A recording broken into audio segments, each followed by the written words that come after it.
Hello, welcome to the tutorial for the Girl with the Curly Hair's Understanding Autism card set.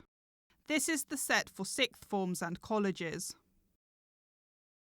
There are 50 cards, size A5, made out of glossy playing card material. The cards also come with teacher notes.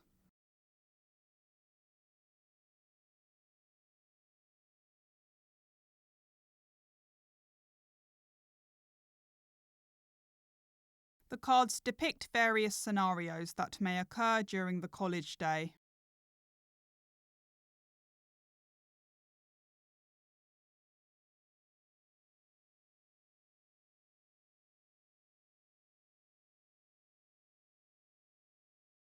Here are our suggestions on how to use these cards to get the best use from them. Suggestion 1. Display a card at the front of the class and discuss what's happening with the students.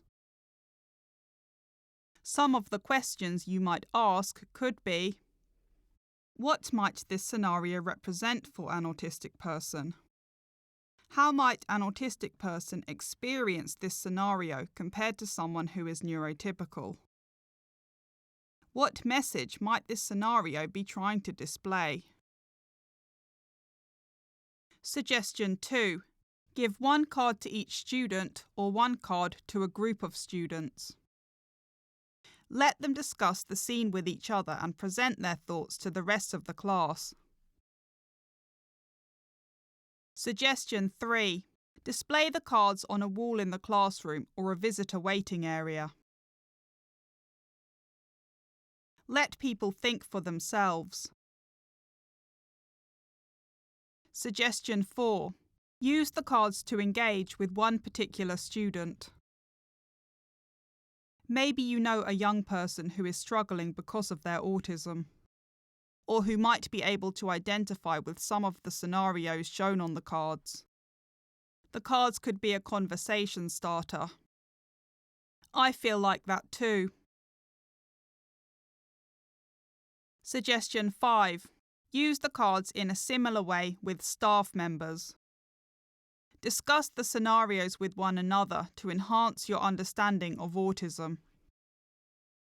You might have autistic students or colleagues.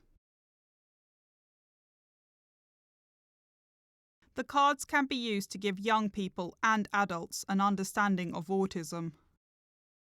They can be used to promote an understanding of what it means to think differently, and to make people put themselves in another person's shoes. So, those are our 5 suggestions for how to use the Girl with the Curly Hair's Understanding Autism card set for sixth forms and colleges. You may, of course, have your own ideas of how to use them as well. Do enjoy your learning experience.